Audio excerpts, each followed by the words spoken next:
Very Reverend T.K. Thomas Core Episcopa, Vicar St. Joseph Church, Trustees Matthew Thomas and Samuel K. Varghese, Managing Committee Members, ഇന്നത്തെ പ്രോഗ്രാമിൻ്റെ coordinators, conveners, സ്നേഹമുള്ളവരെ, ഒത്തിരി സന്തോഷത്തോടെ ഞാനിവിടെ ആയിരിക്കുകയാണ്. ആദ്യമേ തന്നെ എല്ലാവർക്കും ഒരിക്കൽ കൂടി മേരി ക്രിസ്മസ് പറയില്ലേ? മേരി ക്രിസ്മസ് സൗണ്ടില്ലേ? കുറച്ചുകൂടി ഉറക്കെ പറയാവോ? Merry Christmas. അടിപൊളി. ഒത്തിരി സന്തോഷമുണ്ട് നിങ്ങളുടെ കൂടെ ആയിരിക്കാനായിട്ട്. ആദ്യമായിട്ടാണ് സീറോ മലബാർ സഭയ്ക്ക് പള്ളിക്ക് പുറത്തൊരു പള്ളിയിൽ പോയിട്ട് എന്നെ ഒരു ഗസ്റ്റ് ഒന്നൊന്നും കരുതണ്ട, നമ്മൾ അയലോക്കംകാർ അങ്ങോട്ടും ഇങ്ങോട്ടും മിണ്ടിയും പറഞ്ഞിരിക്കുക എന്ന് മാത്രം, അത്രയേ ഉള്ളൂ. അപ്പോൾ അതിനുവേണ്ടി പക്ഷേ തോമസ് അച്ഛൻ എന്നെ വിളിച്ചു എന്നുള്ളത് വലിയൊരു സന്തോഷമാണ്. അതിൽ ഞാൻ അഭിമാനിക്കുകയാണ്, അതിൽ ഞാൻ സന്തോഷിക്കുകയാണ്. പ്രത്യേകിച്ച് വളരെ ആക്റ്റീവായിട്ട് പോകുന്ന ഒരു പള്ളിയാണെന്ന് പല തരത്തിൽ അറിയാൻ കഴിഞ്ഞതിൻ്റെ സന്തോഷത്തിലാണ് ഞാനിവിടെ നിൽക്കുക. നിങ്ങളുടെ കുരുവിള വർഗീസിയേട്ടനുമായിട്ട് എനിക്ക് നല്ലൊരു ബന്ധമുണ്ട്. അതുപോലെ തന്നെ മാത്യു തോമസ് ചേട്ടനുമായിട്ട് നല്ലൊരു ബന്ധമുണ്ട്. നമ്മുടെ മണിപ്പൂരുമായിട്ട് ബന്ധപ്പെട്ട് വലിയൊരു ലഹളയുണ്ടാക്കിയ അന്ന് നമ്മളൊരു വലിയൊരു പ്രക്ഷോഭം പോയില്ലേ, ഓർക്കുന്നുണ്ടോ? ഇല്ല, മറന്നു. അത് കോർഡിനേറ്റ് ചെയ്യാനായിട്ട് പ്രശ്നം ഉണ്ടാക്കുന്ന എവിടെയും ഞാനുണ്ടാവും. അപ്പോൾ അതുകൊണ്ട് തന്നെ അങ്ങനെ ഒരു പ്രശ്നം ഉണ്ടാക്കുന്നിടത്ത് അതിന് നേതൃത്വം വഹിക്കാൻ സാധിച്ചപ്പോൾ അതിന് വലിയൊരു സപ്പോർട്ടായിട്ട് നമ്മുടെ തോമസ് അച്ഛനും ഈ ഇടവക മുഴുവനും അന്ന് കൂടെ ഉണ്ടായിരുന്നു. അപ്പോൾ അങ്ങനെയുള്ള ചില ബന്ധങ്ങളുടെ പുറത്താണ് എന്നെ ഇവിടെ വിളിക്കുക. അപ്പം ആദ്യമേ തന്നെ നിങ്ങളെല്ലാവരെയും സ്നേഹത്തോടെ ഓർക്കുകയാണ്. സാധാരണഗതിയിൽ എന്നെ ഇൻട്രൊഡ്യൂസ് ചെയ്ത് വരുമ്പോൾ ഞാൻ ആശ്വസിച്ച ഒരു കാര്യം, മാത്യു തോമസ് ചേട്ടന് ആദ്യം പറഞ്ഞ് നിർത്തി. ഞാൻ ഓർത്ത് നാണം കെടാതെ ആദ്യമായിട്ടാണ് ഒരു വേദിയിൽ അങ്ങനെ നിൽക്കുന്നത്. അല്ലെങ്കിൽ പറഞ്ഞ് ഇവർ കുളവാക്കി എൻ്റെ വീട്ടുപേരൊക്കെ ഉച്ചരിച്ച് ലാസ്റ്റ് ഫാദർ വാഴ എന്നാണ് എത്താറായിട്ടുള്ളത്. സാധാരണ ബാക്കി എല്ലാം കളയും, എന്നിട്ട് വെബ്ബെ അടിച്ച് ലാസ്റ്റ് വാഴയാക്കും. ഞാൻ പറയും എങ്ങനെയെങ്കിലും ഒന്ന് പറഞ്ഞു നിർത്താൻ പറയാറുണ്ട്. പക്ഷേ വളരെ കൃത്യമായിട്ടത് കൃത്യമായ സ്ഥലത്ത് ഒരു കൃത്യമായ മീറ്ററിൽ നിർത്തി എന്നുള്ളതാണ്. പ്രിയപ്പെട്ടവരെ, ഒത്തിരി സന്തോഷം. അതിനുശേഷം നമ്മുടെ ചേട്ടന്മാർ കോമ്പിയർ ചെയ്യുന്ന ആദ്യമായിട്ടാണ്. സാധാരണ ചേച്ചിമാരാണ് ഉഷാറായിട്ട് ഇവിടെ നല്ല സാരിയൊക്കെ കൊടുത്ത് അല്ലെങ്കിൽ നല്ല ഗൗണൊക്കെ ഇട്ട് തകർക്കാറുണ്ട്. പക്ഷെ ഇന്ന് രണ്ട് അടിപൊളി പുരുഷന്മാർ, നമ്മുടെ ചേട്ടന്മാർ, നല്ലൊരു കൈയടി കൊടുത്തേ. കിടുക്കാച്ചിയായിട്ട്. അപ്പം ഞാൻ ആദ്യം സംശയിച്ചു പുള്ളി ഇനി മലയാളം അറിയാതെ അങ്ങനെയാണോ എന്ന്. പക്ഷെ അതിനു വേണ്ടിയൊക്കെ ഒരുങ്ങി നമ്മുടെ ചേട്ടന്മാർ അടിപൊളിയായിട്ട് കിടുക്കാച്ചിയായിട്ട് നമ്മുടെ ചേട്ടന്മാർ നല്ല കോമ്പിയർ ചെയ്യുന്നു. നമ്മുടെ പറയാറുണ്ട് പൂരം കൊടിയേറി മക്കളെ എന്ന് പറയുന്നത് പോലെ പൂരം കൊടിയേറിയിട്ടുള്ളൂ. അപ്പം തന്നെ അടിപൊളി. ഞാൻ അച്ഛനോട് പറയുകയാണ്, എത്ര സുന്ദരമായ കൊയർ. അപ്പം ഞാൻ ചോദിച്ചു, ഇവർ തന്നെയാണ് പള്ളിയിൽ പാടുന്നത്. അപ്പം അടിപൊളിയായിട്ട് അവർ ആദ്യത്തെ പാട്ട് തന്നെ കലക്കി. പിന്നെ നമ്മുടെ അമ്മച്ചിമാർ മുത്താണ്. ഞാൻ അമ്മമാരുടെ രൂപതയുടെ ചാർജ് ഉണ്ടായിരുന്ന അച്ഛനാണ്. അപ്പം മാണ്ഡ്യ രൂപതയുടെ അമ്മച്ചിമാരുടെ ചാർജായിരുന്നു എനിക്ക് 2 വർഷക്കാലം. അപ്പം അമ്മമാർ അവർ ആദ്യം തന്നെ തകർത്തു. അതിനുശേഷം പിന്നെ മോഡയും ചട്ടയും മുണ്ടയെടുത്ത് അമ്മച്ചിമാർ അങ്ങോട്ടും ഇങ്ങോട്ടൊക്കെ നടക്കുന്നത് കണ്ടു. ഇപ്പോൾ വരാൻ പോകുന്നുള്ളൂ, ഇനി പൂരം കാണാൻ പോകുന്നുള്ളൂ. പിന്നെ മക്കളുടെ പ്രോഗ്രാം ഉണ്ടാകും ഉറപ്പായിട്ടും. അപ്പം ഇനി അങ്ങോട്ട് ഒത്തിരി സന്തോഷത്തിൻ്റെ സമയമാണ്. ഞാൻ പറയുന്നത് ഒത്തിരി സന്തോഷത്തിൻ്റെ സമയമാണ്. നമ്മൾ ക്രിസ്മസ് എന്ന് കേൾക്കുമ്പോൾ തന്നെ വലിയ സന്തോഷമാണ്. എന്തെന്നില്ല, ആ ക്രിസ്മസ് കാലം അടുക്കുമ്പോൾ തന്നെ നമുക്കറിയാം നമ്മുടെ വീടുകൾ അലങ്കരിക്കും. നമ്മൾ ഇതുപോലെയുള്ള ചില കാര്യങ്ങൾ, മണികൾ, ക്രിസ്മസ് ട്രീകൾ, അതിന് ക്രിസ്മസ് കൂടിനുള്ള ഒരുക്കങ്ങൾ, അതുപോലെ തന്നെ മറ്റേ റീത്തല്ല, നമ്മൾ ഈ ക്രിസ്മസ് റീത്ത് എന്ന് പറഞ്ഞൊരു സംഭവം ഉണ്ട് അല്ലേ, വീടിൻ്റെ മേരി ക്രിസ്മസ് ഒക്കെ എഴുതി അതൊക്കെ വെച്ച് നമ്മൾ മനോഹരമായിട്ട് എത്ര സുന്ദരമായിട്ടാണ് നമ്മൾ ആ കാലഘട്ടം നമ്മൾ ആരംഭിക്കുന്നത് തന്നെ. 1-ാമത്തെ തീയതി തന്നെ, ഡിസംബർ 1 ആകുമ്പോൾ തന്നെ നമ്മൾ ആ ഒരുക്കങ്ങൾ തുടങ്ങും. ചില അമ്മച്ചിമാരൊക്കെ നല്ല റമ്മൊക്കെ ഒഴിച്ച് നല്ല കേക്ക് ഉണ്ടാക്കും അല്ലേ, കേക്ക് ഉണ്ടാക്കാനായിട്ടുള്ള പരിപാടികൾ തുടങ്ങും. അതിനു വേണ്ടിയുള്ള ഫ്രൂട്ട്സൊക്കെ സോക്ക് ചെയ്ത് വെക്കും. എത്ര പ്രിപ്പറേഷനാണ് നമ്മൾ ചെയ്യുന്നത്, എന്തോരം ഒരുക്കങ്ങളാണ് നമ്മൾ ചെയ്യുന്നത്. പുതിയ ഡ്രസ്സുകൾ എടുക്കുക, നല്ല സ്ഥലത്ത് പോവുക. അപ്പം ഇങ്ങനെ ക്രിസ്മസിന് വേണ്ടി ഒത്തിരി ആഘോഷങ്ങളുടെ ഒത്തിരി ഒരുക്കങ്ങൾ നമ്മൾ ചെയ്യുന്നുണ്ട്. അതുപോലെ തന്നെ നമ്മുടെ കുടുംബം ഒന്നായിട്ട് ഒരുങ്ങുന്നുണ്ട്, പ്രാർത്ഥിക്കുന്നുണ്ട് ഇല്ലേ. നിങ്ങൾക്ക് നോമ്പുണ്ടോ? നോമ്പുണ്ട്. വെജിറ്റബിൾ മാത്രം നമ്മൾ ഒഴിവാക്കും അല്ലേ. അതാണോ? കറക്റ്റാണ്. ചേച്ചി പറഞ്ഞ് കറക്റ്റാണ് അച്ഛാ. ഞങ്ങൾ വെജിറ്റബിൾ ഡിസംബർ 1 തൊട്ട് 25 വരെ തൊടത്തില്ല. പിന്നെ 25 അതിനപ്പുറമാണ്. അങ്ങനെയാണോ? അല്ല ചേച്ചി അറിയാം. ചേച്ചി പറഞ്ഞ അങ്ങനെയൊന്നും അല്ല അച്ഛാ. അപ്പം നമ്മൾ നോമ്പെടുക്കും. ഞാൻ പറഞ്ഞ നമുക്ക് എല്ലാവർക്കും ഉണ്ട്, എല്ലാവരുടെയും പാരമ്പര്യത്തിൽ നോമ്പുണ്ട്. നമ്മൾ കുറച്ച് കൃത്യമായിട്ട് നോമ്പെടുക്കും. എനിക്കൊന്ന് വർഗീസേട്ടനൊക്കെ നോമ്പെടുക്കുന്ന ഒരു സമയമാണെന്ന് തോന്നുന്നു അല്ലേ? വർഗീസേട്ടനൊക്കെ നോമ്പെടുക്കുന്നതിനെ കാണുമ്പോൾ നോമ്പാണ്, ഒന്നും തൊടത്തില്ല പുള്ളി. നോമ്പ് തുടങ്ങിയാൽ പിന്നെ നോക്കണ്ട. അതുവരെ പുള്ളി തലേദിവസം എന്നോട് ഒരു ദിവസം പറഞ്ഞു, അച്ഛാ നമുക്കൊരു മട്ടൻ ബിരിയാണിയും ചിക്കൻ ബിരിയാണി എന്തെങ്കിലുമൊക്കെ കഴിച്ചിട്ട് വരാം. പുള്ളി ഇങ്ങനെ ആവേശത്തിലാണ്, കാരണം ഈ നാളെ തൊട്ട് കഴിക്കാൻ പറ്റത്തില്ല. അപ്പോൾ എന്നോട് പറഞ്ഞു, വാ അച്ഛാ നമുക്ക് കഴിക്കാൻ പോകും. ഞങ്ങൾ നല്ല കൂട്ടാണ്. അപ്പം എന്നെ വിളിച്ച് നമുക്ക് പോയി എവിടെയെങ്കിലും പോയി കമ്മനഹള്ളി പോയിട്ട് എന്തെങ്കിലും കഴിച്ചാലോ, നാളെ തൊട്ട് കഴിക്കത്തില്ല. അപ്പം ജോളി ചേച്ചി എന്നോട് പറഞ്ഞിട്ടുണ്ട്. ജോളി ചേച്ചി എന്നാണ് ഇവിടെ അറിയപ്പെടുന്നത്. ജോളി ചേച്ചി തന്നെയാണ്. അപ്പോൾ ജോളി ചേച്ചിയും പറഞ്ഞു പുള്ളി ഒരു രക്ഷയില്ല, ഇനി 25 ദിവസം അല്ലെങ്കിൽ 50 ദിവസമൊക്കെ കട്ടയ്ക്ക് അങ്ങ് പിടിക്കും. എന്തിനാ, അത് കഴിഞ്ഞിട്ട് വേണം നമുക്കൊന്ന് തകർക്കാൻ 25-ാം തീയതി. അപ്പം അങ്ങനെയാണ്. അപ്പം നമ്മൾ ഒരുക്കം, മാനസികമായ ഒരുക്കം, ശാരീരികമായ ഒരുക്കം, ആത്മീയമായ വലിയ ഒരുക്കം, അതുപോലെ തന്നെ ഈ ഒരു ക്രിസ്മസ് എത്താനുള്ള വലിയ ആഘോഷങ്ങൾക്ക് വേണ്ടിയുള്ള ഒരുക്കം.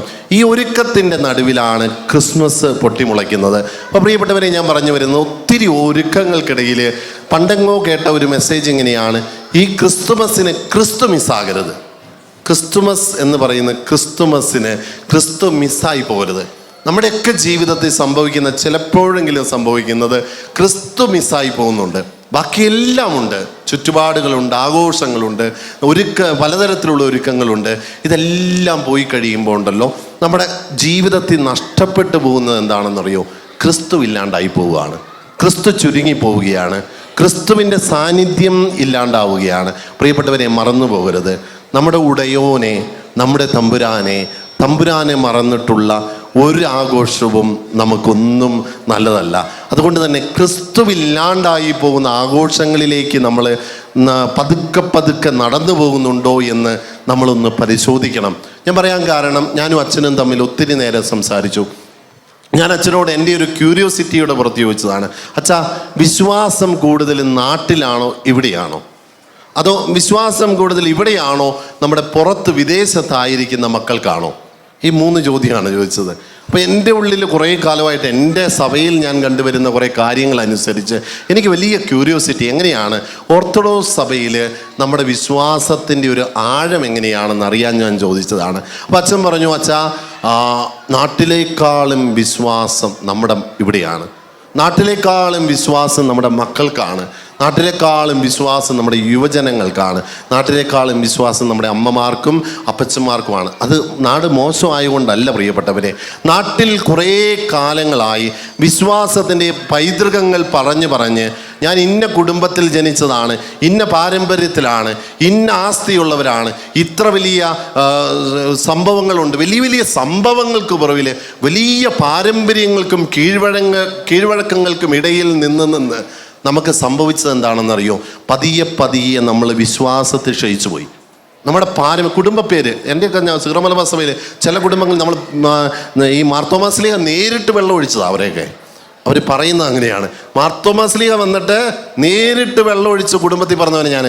അച്ഛൻ എന്നോട് സംസാരിക്കാൻ എന്താ ഇതുള്ളത്? അപ്പോൾ ഞാൻ പറയുന്നത്, അങ്ങനെ കുടുംബം മഹിന്ന് പറഞ്ഞു പറയും, പഴയ ഇല്ലങ്ങളൊക്കെ ക്ഷയിച്ചില്ലാണ്ടായി എന്ന് പറയില്ലേ, എന്ന് പറയുന്നത് പോലെ നമ്മുടെയൊക്കെ വിശ്വാസത്തിൽ നിലനിന്ന പല കുടുംബങ്ങളും ഇന്ന് തകർന്ന് പടിപടിയായിട്ട് മോശം അവസ്ഥയിലേക്ക് വന്ന്, സിനിമയിലൊരു ഡയലോഗില്ലേ, മോശം അഭിപ്രായമാണ് എന്ന് പറയുന്നൊരു ഡയലോഗില്ലേ, നമ്മുടെ ഫഹദ് ഫാസിൽ പറയുന്നൊരു സിനിമയിൽ മോശം അഭിപ്രായം എന്ന് പറഞ്ഞു. നമ്മുടെ കുടുംബങ്ങൾ പതുക്കെ ക്ഷയിച്ച് പ്രിയപ്പെട്ടവരെ പതുക്കെ ഇല്ലാണ്ടായിക്കൊണ്ടിരിക്കുകയാണ്. നാട്ടിലൊന്നാമത് മക്കളില്ല, ഉള്ള മക്കളാണെങ്കിലും പലതരത്തിലുള്ള ചാബല്യങ്ങളിലേക്ക് പോയി. സമൂഹം അങ്ങനെയാണ്. രാഷ്ട്രീയമായിട്ട് വല്ലാണ്ട അവസ്ഥകൾ, അതുപോലെ തന്നെ സാമ്പത്തികമായിട്ട് ഞെരുങ്ങുന്ന അവസ്ഥകൾ, അതുപോലെ തന്നെ കൂട്ടുകെട്ടുകൾ. സമൂഹം നമുക്കറിയാം, വളരെ നമ്മൾ വിചാരിക്കുന്നതൊന്നുമല്ല. ഈ മക്കളെ ചേർത്ത് പിടിച്ചാൽ കൂടെ നിൽക്കും. നാട്ടിലെ മക്കളെയൊക്കെ പിടിച്ചു നിർത്താനായിട്ട് പേടിയാണ്. എന്നിട്ട് പല അപ്പച്ചന്മാരും അമ്മച്ചിമാരും വന്ന് എന്നോട് പറയുന്ന ഒരു കാര്യമുണ്ട്, അച്ഛാ എന്താ ചെയ്യുക, എത്രയാ പിടിച്ചു നിർത്തുന്നത്? പറ്റുന്നില്ല അച്ഛാ, ഒരു തരത്തിലും കൺട്രോൾ ചെയ്യാനായിട്ട് പറ്റുന്നില്ല. ഒരു വേള ചില അപ്പച്ചനും അമ്മച്ചിമാരും വന്ന്, മക്കളില്ലാതിരുന്നെങ്കിൽ എത്ര നന്നായിരുന്നു, ചിലർ പറയുന്നത് അത് മക്കൾ ഉണ്ടായതിൻ്റെ സങ്കടത്തിലല്ല. പക്ഷേ ഇവരെയൊന്നും കൺട്രോൾ ചെയ്യാനോ നേർവഴിക്ക് നയിക്കാനോ ഇവരെ ഒന്ന് പിടിച്ചു നിർത്താനോ ഇവരെയൊക്കെ ഒന്ന് വിശ്വാസം പറഞ്ഞു കൊടുക്കാനോ സാധിക്കാതെ വരുന്ന ഒരപ്പൻ്റെയും അമ്മയുടെയും വേദനയാണത്. ഒരപ്പൻ്റെയും അമ്മയുടെയും കണ്ണുനീരാണത്. അപ്പോൾ ഞാൻ പറഞ്ഞ ഇപ്പോൾ അവിടെ നിന്നും ഇങ്ങോട്ട് വരുമ്പോൾ നമ്മളൊരു പ്രവാസിയാണ്, വേറൊരു ദേശത്താണ്. ഇവിടെ നമുക്കൊരു സമൂഹമില്ല. നമുക്ക് വലിയൊരു കാഴ്ചപ്പാടെന്താ, എങ്ങനെയെങ്കിലും എൻ്റെ കൂട്ടായ്മയെ ഒന്ന് ചേർത്ത് പിടിക്കണം, എങ്ങനെയെങ്കിലും നമ്മുടെ ഓർത്തഡോക്സ് സഭയിലുള്ള അംഗങ്ങളെ എല്ലാം ഒന്ന് ചേർക്കണം, ഞങ്ങളുടെ പാരമ്പര്യം അനുസരിച്ചൊരു പെസഹായ ആഘോഷിക്കണം, ഒരു ദുഃഖവെള്ളി കൊണ്ടാടണം, ഒരു ഈസ്റ്ററിലേക്ക് നടന്നെടുക്കണം, ഒരു ക്രിസ്മസ് ആഘോഷം നാട്ടിലെ ഞങ്ങളുടെ ഓർമ്മകളിലെ പോലെ ഒരു ക്രിസ്മസ് ആഘോഷം നമ്മുടെ സമൂഹം ഒരുമിച്ച് ചെയ്യണമെന്നുള്ള വലിയൊരു ആധ്യാത്മിക ബോധത്തിൽ നിന്ന്, ആ ഒരു വലിയ പാരമ്പര്യ ബോധത്തിൽ നിന്ന് ഉണ്ടായതാണ് നമ്മുടെ പ്രവാസികളായ ഈ സമൂഹത്തെ, ഏത് പ്രവാസ സമൂഹത്തിലും ഉണ്ടായ നമ്മുടെ പള്ളികളെല്ലാം അങ്ങനെ ഉണ്ടായതാണ് പ്രിയപ്പെട്ടവരെ. അപ്പോൾ അത് സീറോ മലബാർ സഭയായിക്കൊള്ളട്ടെ, അത് ഓർത്തഡോക്സ് സഭയായിക്കൊള്ളട്ടെ, മറ്റേത് സഭയും ആയിക്കൊള്ളട്ടെ, അവരെല്ലാം ചേർന്ന് വന്നത് അങ്ങനെയൊരു വലിയൊരു ആധ്യാത്മിക ബോധത്തിൻ്റെ അടിത്തറയിൽ നിന്നാണ്. അതുകൊണ്ട് തന്നെ നമുക്ക് വലിയൊരു ആധ്യാത്മികമായിട്ടുള്ള ബോധ്യമുണ്ട്. പണ്ട് നാട്ടിൽ നിന്ന് എൻ്റെ വല്യപ്പച്ചൻ പാലായിൽ നിന്ന്, എൻ്റെ വല്യപ്പച്ചൻ അപ്പൻ്റെ അപ്പൻ പാലായിലെ വയല എന്ന സ്ഥലത്ത് നിന്നും അവിടുന്ന് ഒരു അച്ഛൻ്റെ കൂടെ വലിയൊരു കൂട്ടം ജനം വയനാട്ടിലേക്ക് കുടിയേറി പാർത്തതാണ്. വയനാട്ടിൽ 1940കളിലും 50കളിലുമൊക്കെയാണ് ഞാൻ പറയുന്നത്. അപ്പോൾ ആ കാലയളവിൽ എൻ്റെ അപ്പനൊക്കെ കല്യാണം കഴിച്ചത് വയനാട്ടിൽ വന്നിട്ടാണ്, അപ്പച്ചനുണ്ടായത് അവിടെയാണ്. അപ്പോൾ അന്നുണ്ടായിരുന്നൊരു വലിയൊരു ബോധ്യം, ഞാനൊരു പ്രവാസിയായിട്ട് വേറൊരു നാട്ടിൽ നിന്ന് വരുമ്പോൾ ആശ്രയിക്കാൻ ആരുമില്ല. മനസ്സിലാകുന്നുണ്ടോ? ആശ്രയിക്കാൻ ആരുമില്ല. ആരാ ഉള്ളത്? ഇവിടുത്തെ കന്നഡക്കാരോട് പോയിട്ട് സഹായം ചോദിക്കാൻ പറ്റുമോ? തമിഴന്മാരോട് പോയിട്ട് സഹായം ചോദിക്കാൻ പറ്റുമോ? ആശ്രയിക്കാൻ ആരാ? ചുറ്റും നോക്കുമ്പോൾ നമ്മുടെ കൂടെ നിൽക്കുമ്പോൾ മറ്റേത് വീട്ടിൽ നിന്ന് അപ്പുറത്തേക്ക് നോക്കിയാൽ നമ്മുടെ സഭക്കാരനുണ്ട്, അല്ലെങ്കിൽ ഒരു കത്തോലിക്കനുണ്ട്. അപ്പം നമുക്ക് ഒന്ന് വിളിച്ചാൽ കൂടെ നിൽക്കാൻ ആളുണ്ട്. ഇവിടെ ആരാ ഉള്ളേ? മോളിൽ ആകാശം താഴെ ഭൂമി. നമ്മളെ അറിയാതെ വിളിച്ചു പോകും ഈശോയെ എന്ന്, തമ്പുരാനെ എന്ന് അറിയാതെ വിളിച്ചു പോകും. അതുകൊണ്ട് നമ്മളിവിടെ വന്നപ്പോൾ അന്നെൻ്റെ വല്യപ്പച്ചനൊക്കെ കാട് വെട്ടിത്തെളിച്ച് അത് പറയാറുണ്ട്. ആദ്യം ചെയ്തത് എന്താണെന്നറിയോ? എന്നോട് ചെറുപ്പത്തിൽ അപ്പച്ചൻ പറഞ്ഞ, ഞങ്ങളിവിടെ വന്നപ്പോൾ മോനെ ആദ്യം ചെയ്തത് ഇവിടെ ഞങ്ങൾക്ക് വേണ്ടി വീടുകൾ ഉണ്ടാക്കാനുള്ള സ്ഥലം വെട്ടിപ്പിടിക്കുകയല്ല, സ്ഥലം വെട്ടിത്തെളിച്ച് ഇല്ലികൾ കൊണ്ട് മുളകൾ കൊണ്ട് ചെറിയൊരു ദേവാലയം പണിതു. ദേവാലയത്തിൻ്റെ ആകൃതിയിൽ വെച്ചിട്ട് ഒരു കുരിശ്, ഇല്ലിയുടെ മുള വെട്ടിയിട്ട് കുരിശാകൃതിയിൽ വെച്ച് അതിന് മുകളിൽ സ്ഥാപിച്ചിട്ട് അച്ഛനെ കൊണ്ടുവന്ന് അവിടെ കുർബാന ചൊല്ലിച്ചിട്ടാണ് ഞങ്ങളുടെ ജീവിതം ആരംഭിച്ചത്. അങ്ങനെ ഒരു പാരമ്പര്യമാണ്. അപ്പോൾ ഞാൻ ഇങ്ങോട്ട് വരുമ്പോൾ ഞാൻ പറയുന്നത്, ഈ ഒരു പാരമ്പര്യം നമ്മൾ ഉൾക്കൊണ്ടാണ് ഈ ഒരു പ്രവാസ സമൂഹത്തിൽ നമ്മുടെ വിശ്വാസം ആരംഭിച്ചത്. പക്ഷേ ഇതിൻ്റെ ഒരു അപകടം, ഈ കേരളത്തിൽ സംഭവിച്ചതുപോലുള്ള ഒരു അപകടം നാളെ നമ്മുടെ മക്കളുടെ തലമുറകൾ കഴിഞ്ഞ് വരുമ്പോൾ ഇവിടെയും സംഭവിക്കും. ആ ഒരു ഇടിവ് ഇവിടെയും സംഭവിക്കും പ്രിയപ്പെട്ടവരെ. അതുകൊണ്ടാണ് ഞാൻ പറഞ്ഞത്, ക്രിസ്തു മിസ്സാകരുത്. നമ്മുടെ ജീവിതത്തിൽ എവിടെ പോയാലും എന്തൊക്കെ സംഭവിച്ചാലും പ്രിയപ്പെട്ടവരെ വിട്ടുകളയരുത്. നിങ്ങളുടെ ഈശോയെ വിട്ടുകളയരുത്. നിങ്ങളുടെ പാരമ്പര്യം വിട്ടുകളയരുത്. എന്തിൻ്റെ പേരിലാണെങ്കിലും പാരമ്പര്യം അതിൻ്റെ പേരിൽ പടകൂടാനല്ല, അതിൻ്റെ കൂടിൽ വഴക്ക് കൂടാനല്ല, പക്ഷെ നമ്മുടെ പാരമ്പര്യം വിട്ടുകളയരുത്. പാരമ്പര്യം നമ്മൾ കടന്നു വന്ന ജീവിതത്തിൻ്റെ നാൾ വഴികൾ ഈ മക്കൾക്ക് പറഞ്ഞു കൊടുക്കാൻ മറന്നു പോകരുത്. പെസഹ ആഘോഷിച്ചപ്പോൾ പഴയ നിയമത്തിൽ നമുക്കറിയാം, ഉടയതമ്പുരാൻ പറഞ്ഞു, മോശയോട് പറഞ്ഞു, നിങ്ങൾ പറഞ്ഞു കൊടുക്കണം മക്കൾക്ക്, ഇങ്ങനെയാണ് ഇസ്രായേൽ ജനം ഈജിപ്തിൻ്റെ അടിമത്തത്തിൽ നിന്നും കടന്നു വന്നതെന്ന് വരുന്ന തലമുറകൾക്ക് പറഞ്ഞു കൊടുക്കാനായിട്ട് പെസഹ ആചരിക്കണം. പെസഹ ആചരിക്കുന്നത് വെറുതെ അപ്പം മുറിച്ച് കഴിച്ചിട്ട് പാലും കൂട്ടി അടിച്ചിട്ട് വീട്ടിൽ പോകാനല്ല. ഇപ്പം നല്ല അപ്പം ഉണ്ടാക്കുന്നുണ്ടോ വീട്ടിലൊക്കെ? അതോ മറ്റേ ബ്രെഡ് അമ്മാസ് ബേക്കറീസിൻ്റെ ബ്രെഡ് മേടിച്ചിട്ട് അവിടെ ഒരു ഓല വെച്ചിട്ട് മുറിക്കുവാണോ പരിപാടി? ആയിരിക്കും. ആണോ? ആ പരിപാടിയാണോ? തട്ടിപ്പാണോ? അല്ല, ഉറപ്പാണോ? അച്ഛാ ഉറപ്പാണോ?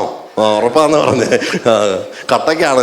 ഓക്കെ. അപ്പോൾ ഞാൻ പറഞ്ഞു വന്നത്, അപ്പോൾ ഞാൻ എങ്ങനെയെങ്കിലും എന്തെങ്കിലും ചെയ്താൽ നമ്മുടെ പറഞ്ഞു കൊടുക്കണം. ഇസ്രായേൽ പറയാണ്, ഈശോ ബൈബിളിൽ എഴുതി വെച്ചേക്കുന്നത്, ദൈവം എഴുതി വെച്ചേക്കാം, നിങ്ങൾ തലമുറകളോളം ഈ പെസഹാചരിക്കണം.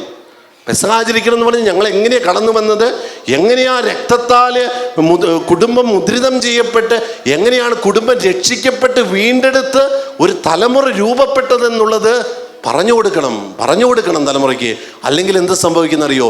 ഇന്ന് കേരളത്തിൽ സംഭവിച്ചത് ഇന്നിവിടെ സംഭവിക്കും. അച്ഛൻ പറഞ്ഞു, ചില മക്കളൊക്കെ കാനഡയിലൊക്കെ പോയിട്ട് അവിടെയുള്ള സമൂഹം, കുട്ടികളെല്ലാം ഒന്നുചേർന്ന് പ്രാർത്ഥിക്കുകയാണ്, ഒന്നുചേർന്ന് സ്നേഹിക്കുകയാണ്. അവിടെ വേറെ സ്പർദ്ധയോ മറ്റു കാര്യങ്ങളൊന്നുമില്ല. ഇതിൻ്റെ അപ്പുറമുള്ളൊരു വിശ്വാസമുണ്ട്. പള്ളി പോവുകയാണ് അവർ. അവിടെ വിശ്വാസത്തിൻ്റെ മറ്റൊരു തലം അവരെ വളർത്തിയെടുക്കുകയാണ്. അപ്പോൾ നമ്മുടെ ഇവിടെ പലയിടത്തും നമ്മൾ കടന്നു വന്ന കുടുംബം ക്ഷയിച്ചു പോയിക്കൊണ്ടിരിക്കുന്നത് മറന്നു പോകരുത്.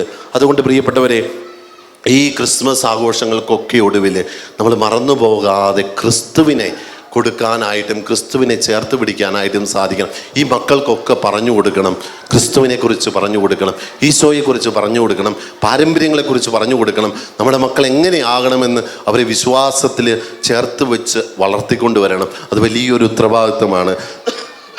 അപ്പം നമ്മുടെ ക്രിസ്മസ് ആഘോഷങ്ങളൊക്കെ ഭംഗിയായിട്ട് നടക്കട്ടെ. ഒത്തിരി സന്തോഷത്തോടെയാണ് ഞാനിവിടെ ആയിരിക്കുന്നത്. നിങ്ങളുടെ മുഖങ്ങളൊക്കെ കാണുമ്പോൾ ഒത്തിരി സന്തോഷം.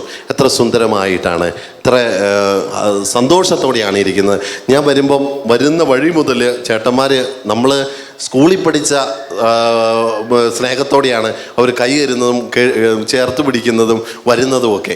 ഇതിനേക്കാൾ വലിയൊരു മെസ്സേജ് വേറെയുണ്ടോ? അതാണ് നമ്മൾ മറ്റുള്ളവരെ ചേർത്ത് പിടിക്കുക. ക്രിസ്മസ് എന്ന് പറഞ്ഞ എല്ലാ മനുഷ്യരെയും ചേർത്ത് പിടിക്കാനുള്ള ഒരു സമയമാണ്. അതിൽ നമുക്ക് ക്രിസ്മസിൻ്റെ മെസ്സേജ് നോക്കുമ്പോൾ നമുക്കറിയാം, ദൈവസ്വരമനുസരിച്ച് ക്രിസ്മസ് പഠിപ്പിക്കുന്ന ദൈവത്തിൻ്റെ സ്വരമനുസരിച്ച് ജീവിക്കുക എന്നുള്ളതാണ്. ആട്ടിടയന്മാർ ഒന്നാമത് നമ്മൾ കാണുന്നുണ്ട്. അവരാരാണ്? അവർക്കൊരു സ്വരമുണ്ടായി, നിങ്ങൾക്കായി ഒരു രക്ഷകൻ കർത്താവായ ക്രിസ്തു ഇന്ന് ബെത്ലഹേമിലെ കാലിത്തൊഴുത്തിൽ ജനിച്ചിരിക്കുന്നു. അവർ നേരെ പോയത് എങ്ങോട്ടാ? ഈ സ്വരം കേട്ടിട്ട് അവരങ്ങോട്ട് പോയി. ജ്ഞാനികൾ 3 പേര് ഈശോയെ കാണാനായിട്ട് വന്നു. അവർ ആ നക്ഷത്രം നോക്കി അവർ പുൽക്കൂട്ടിലെത്തി, വേറെ എങ്ങോട്ടും പോയില്ല. അവർ പറഞ്ഞു, ഈ നക്ഷത്രം നോക്കേണ്ട കാര്യമുണ്ട്, എനിക്ക് എൻ്റെ വഴി അറിഞ്ഞുകൂടെ? ജ്ഞാനികളാണ്, അറിവുള്ളവരാണ്, പഠിച്ചവരാണ്, എവിടെ ക്രിസ്തു ജനിക്കുമെന്ന് അറിയുന്നവരാണ്. അവർക്ക് വേണമെങ്കിൽ സ്വന്തം വഴികളനുസരിച്ച് പോകാം. നേരെ ആ വഴി വെട്ടം നോക്കിപ്പോയി. യൗസേപ്പ് പിതാവ് ചെയ്തത് എന്താ? രാത്രിയിൽ ഈ ഭാര്യയെ ഇവളെ ഉപേക്ഷിക്കണമെന്നുള്ള ഉള്ളിൽ വലിയ പ്രേരണയുണ്ടായപ്പോഴും പുരുഷ മേധാവിത്വം നിലനിന്നിരുന്ന ഒരു സമൂഹത്തിൽ മറിയത്തെ മരണത്തിലേക്ക് വിട്ടുകൊടുക്കാനായിട്ട് ഒരു മടിയില്ല, ഒരു കുഴപ്പമില്ല. വെറുതെ പറഞ്ഞാൽ അവളെ കല്ലെറിഞ്ഞു കൊല്ലുന്ന ഒരു പാതകം ചെയ്തതുപോലെ തോന്നാവുന്ന ഒരു സാഹചര്യത്തിൽ അവൻ രാത്രിയുടെ യാമങ്ങളിൽ സ്വപ്നം കാണുകയാണ്, ദൈവത്തോട് ആലോചന നടത്തുകയാണ്, ദൈവത്തിൻ്റെ വാക്ക് കേട്ട് അവളെ ഭാര്യയായിട്ട് സ്വീകരിക്കുകയാണ്. മറിയം പറഞ്ഞ്, ഇതെങ്ങനെ സംഭവിക്കും? ഞാൻ പുരുഷനെ അറിയുന്നില്ല, ഞാൻ ഒരു മോശവും പ്രവൃത്തിക്ക് പോയിട്ടില്ല. അപ്പോൾ പറഞ്ഞത് എന്താണ്? ദൈവത്തിൻ്റെ ആത്മാവ്, പരിശുദ്ധാത്മാവ് നിൻ്റെ ഉള്ളിൽ വരും, ജനിക്കാനായിട്ട് പോകുന്ന ശിശു പരിശുദ്ധൻ ദൈവപുത്രൻ എന്ന് വിളിക്കപ്പെടും. അതുകൊണ്ട് നീ അവനെ സ്വീകരിക്കുന്നതിൽ ഒരിക്കലും പേടിക്കണ്ട. അവൾ പറഞ്ഞു, ഇതാ കർത്താവിൻ്റെ ദാസി.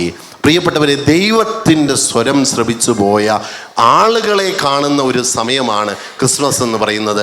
ഞാൻ നിങ്ങളെ ആശംസിക്കുന്നു, നിർത്തുകയാണ്. ദൈവത്തിൻ്റെ സ്വരം ബലിയിലൂടെയും നിങ്ങളുടെ യാമപ്രാർത്ഥനകളിലൂടെയും. യാമപ്രാർത്ഥന വീട്ടിൽ ചെല്ലാറുണ്ടോ? ഇല്ല. ഏതപ്പാ ഗോതമംഗലം ഉണ്ടോ? പ്രാർത്ഥിക്കുന്നുണ്ടോ എന്ന് ചോദിക്കുമ്പോൾ ഈ പള്ളിയിലും ആ പള്ളിയിലൊക്കെ ഒരേ വികാരം. എന്ത് വികാര? ഒരു വികാരവും ഇല്ല. അത് തന്നെ.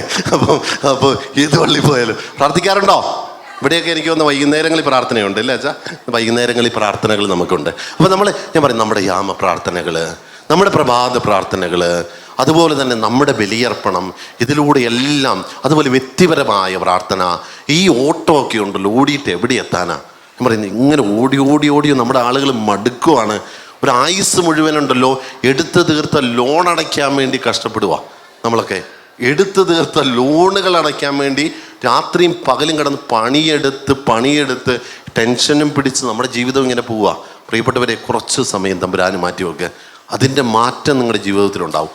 അതിൻ്റെ ഒരു പ്രസരിപ്പ്, സന്തോഷം നിങ്ങളുടെ ജീവിതത്തിലുണ്ടാവും. അതുകൊണ്ട് ഞാൻ ആദ്യം പറഞ്ഞതിലേക്ക് വന്ന്, ക്രിസ്തുമസിനെ ക്രിസ്തു മിസ്സാകാതിരിക്കുക. അതൊരു ക്രിസ്മസ് കാലഘട്ടം മാത്രമല്ല, നമ്മുടെ ജീവിതത്തിലുടനീളം ക്രിസ്തു മിസ്സാകാതിരിക്കാൻ ശ്രമിക്കാം. അതുപോലെ ദൈവത്തിൻ്റെ വാക്ക് കേട്ട് മുന്നോട്ട് പോകാനായിട്ട് നമ്മളുടെ ക്രിസ്മസിലെ എല്ലാ ആളുകളും പരിശ്രമിക്കുന്നു. എല്ലാ ക്യാരക്ടേഴ്സും നമ്മളെ പറഞ്ഞു തരുന്ന അതാണ്. അതുപോലെ നമുക്ക് മുന്നോട്ട് പോകാം. ഒരു നിമിഷം കണ്ണുകൾ അടയ്ക്കാം. ഈശോയുടെ മുൻപിൽ നമുക്ക് പ്രാർത്ഥിക്കാം. കാരുണ്യവാനായ തമ്പുരാനെ, ജീവിതത്തിൽ ഒത്തിരി ക്രിസ്മസ് ആഘോഷിച്ചു. എൻ്റെ ജീവിതത്തിൽ ഒത്തിരി പാരമ്പര്യത്തെയൊക്കെ പറഞ്ഞ് ഞാനിങ്ങനെ അഭിമാനിക്കുന്ന മനുഷ്യരാണ്. പക്ഷേ ഈ ക്രിസ്മസ് ദിവസത്തിൽ ക്രിസ്തു എവിടെയൊക്കെയോ നഷ്ടപ്പെട്ടു പോകുന്നുണ്ടോ എന്ന് വിലയിരുത്തുന്നത് നല്ലതാണ്.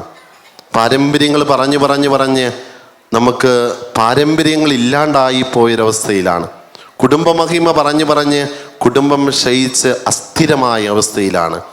അഭിമാനിച്ച് ഇന്ന് സ്വയം നിൽക്കാൻ പോലും സാധിക്കാത്ത അവസ്ഥയിലാണ് നമ്മളീ പലരും. പ്രിയപ്പെട്ടവരെ, ക്രിസ്തു നമ്മുടെ ജീവിതത്തിൻ്റെ ഭാഗമാകട്ടെ, നിങ്ങളുടെ മക്കളുടെ ഭാഗമാകട്ടെ, വരുന്ന തലമുറയ്ക്ക് പാഠമാകാനായിട്ട് നമുക്ക് സാധിക്കട്ടെ. നിങ്ങളുടെ ജീവിതത്തിൽ നിങ്ങൾക്ക് വരുന്ന തലമുറയ്ക്ക് കൊടുക്കാൻ സാധിക്കുന്നത് നിങ്ങളുടെ സമ്പത്തല്ല, നിങ്ങൾ വാങ്ങിക്കൂട്ടിയ പ്ലോട്ടുകളല്ല, നിങ്ങൾ സ്വന്തമാക്കിയ അപ്പാർട്ട്മെൻറ്റുകളല്ല. നേരെ മറിച്ച് നിങ്ങൾ അവർക്ക് കൊടുക്കുന്ന വിശ്വാസമാണ്, നിങ്ങൾ അവർക്ക് പറഞ്ഞു കൊടുക്കുന്ന സത്യവേദക പുസ്തകത്തിലെ ഈശോയാണ്, നിങ്ങൾ അവർക്ക് പറഞ്ഞു കൊടുക്കുന്ന ചെറിയ നന്മകളാണ്. അതാണ് ഏറ്റവും വലിയ സമ്പത്തെന്ന് തിരിച്ചറിയാം. നമ്മുടെ സഭ വളരട്ടെ.